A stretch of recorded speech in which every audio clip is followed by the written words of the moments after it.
Greetings, travelers, plumbers, handymen,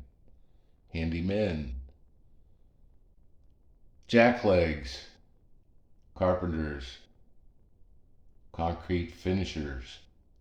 Coastal Kev here with an update on the shower in the closet. And the shower in the closet job is stopped due to the, I'd say financial constraints. This job is a little bigger than this old man can take. So with the approval of the homeowner, we've stopped and we're going to patch these walls and forget about the shower in the closet. And here's why. The shower enclosure fits, the pan fits, everything works, but we have a problem with the drain. And by opening these walls and doing some detective work, we find out that because we're on a slab, it's going to take quite a bit of jackhammering to find the 3-inch pipe. Showers and tubs need a 2-inch drain. Vanities and kitchen sinks, and I believe clothes washers can use 1.5 inches. But a shower and a tub needs 2-inch. And for a 2-inch drain to properly work, it needs to connect with a 3-inch drain down the line. And the closest 3-inch drain in this project is behind this wall where the toilet is in the other bathroom. Now, we thought maybe we could just sneak it in, find a spot, connect, boom, we're done. Getting water to the shower is no problem. The supply side is no problem. Hot and cold water, no problem. But drain was the problem. Now, if you wanted to do this, you could. Let's say if the bathroom on the other side of this wall was getting a complete remodel, toilet removed, tub removed, vanity moved, everything taken out, you're starting fresh, new flooring, paint, window, whatever.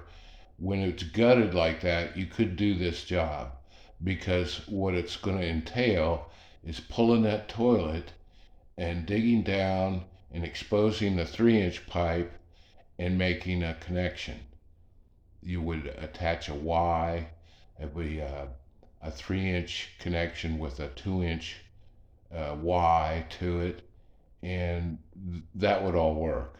A lot of jackhammering, dust, cost.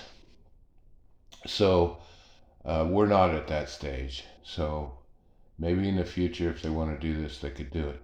Now, I wanted to run the 2-inch drain right to that toilet. But as you can see, there's some confunction going on here with these water pipes. And if I go down, digging down, who knows where these are going? They would have to be rerouted to get my 2-inch into that 3-inch.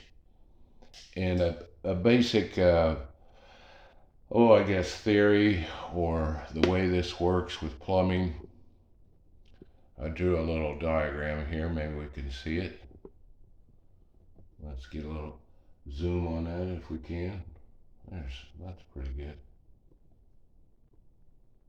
This is a basic philosophy or theory of water, gravity, started by Sir Isaac Newton. Everybody thinks that it was an apple from a tree. No, he was a plumber. He was a drifter handyman, and he found out that water goes downhill, and when you're doing plumbing, you have to use gravity to your advantage to get, let's say, gray water, toilet paper, we'll call them biscuits, out to the street or to the septic. Now, on this diagram, I've crudely made a couple of toilets, and they are connected to 3-inch drains. The main line is probably 3-inch, If you have a lot of toilets and a lot of vanities and tubs, it might be 4 inch. But toilets always have 3 inch drain pipes. A vanity has about an inch and a half. It can have a 2 inch. Tubs and showers always have 2 inch drain lines. It's a lot of volume, a lot of water that when you're draining, you want it to move freely. Toilets, of course, a 3 inch. You would never have a 2 inch coming out of a toilet because the water, toilet paper, and biscuits would not flow. So 3 inches coming off. You can have a 4 inch off of a toilet. That's okay. You can go bigger, but you can't go smaller. And to connect a tub or a shower, you could take a 2 inch and run it over to the 3 inch drain pipe and connect it. That would work. But taking a 2 inch drain from a tub and adding it to another 2 inch from another tub that's right, in the other room, you're going to run into some problems.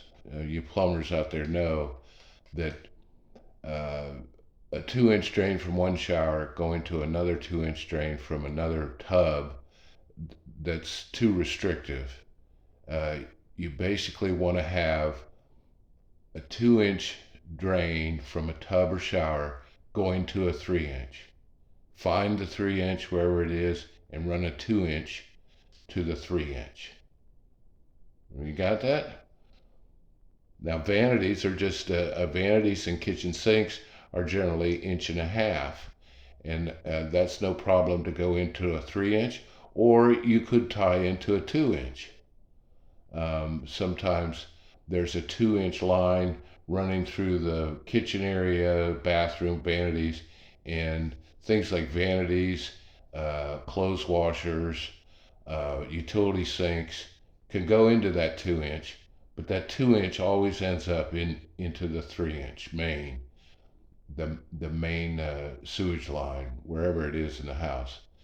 So in order to do this job, we'd have to take that toilet off in the other room, jackhammer through the slab, dig down, cut the pipe, add a Y. Now this, under the ground here, this is 100-year-old cast iron pipe. And you can run into an instance where, say for example, this is a pipe. This would be let's see here. This would represent a cast iron pipe. You go to it and you cut it, and you're going to make your connection, and the cast iron starts splitting. Okay, you keep coming back and try to get a square cut, and it keeps splitting. You could be digging for a while till you get solid cast iron. We don't know if it's rotten or weak. Maybe it's fine, and you make your first cut and it's nice and solid. You can make your connection. You can tie in. But a lot of cast iron, 100 years old, the bottoms have rotted. Currently in this house, everything's fine. There's no leaks or any problems.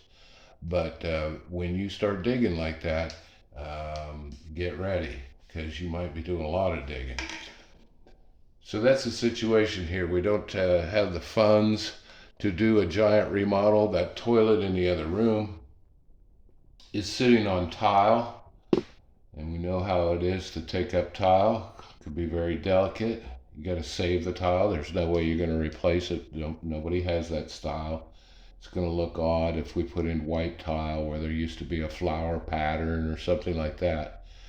So we've canceled this job, and we're going to patch these walls.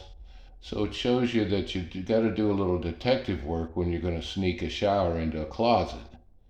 And it can't be done, but you have supply side water and you have drain water. They've got to be perfect. And for me to tie into existing drain and P-trap and close this all up, and in 6 months we develop a leak or a clog, or both units can't drain at the same time, Water's backing up in the shower, it's spilling over and ruining the homeowner's fine oriental carpet. We can't do that. Plumbing is kind of a 30, 50-year ordeal, guarantee on it. It's or a lifetime, especially if it's down in a slab, covered over with concrete. If we had a crawl space under there, you could make corrections.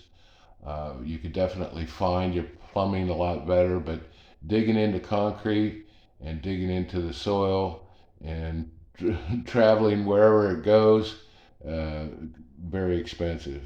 It can be done, but not on this project. We don't have the budget for that. So we're going to button this up, and I was excited about the shower in the closet, but that's not happening. But we kind of knew we'd find things like this that might hold it up, cancel it. Um, I know enough that when we get started on something like this, there's no turning back.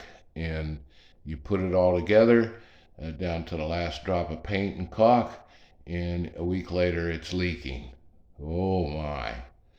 And I have 0.05 confidence in doing this job.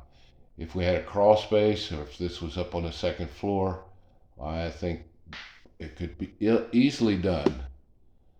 But for this old job of the closet shower is over. All right, Coach Kev out. See you in the next one.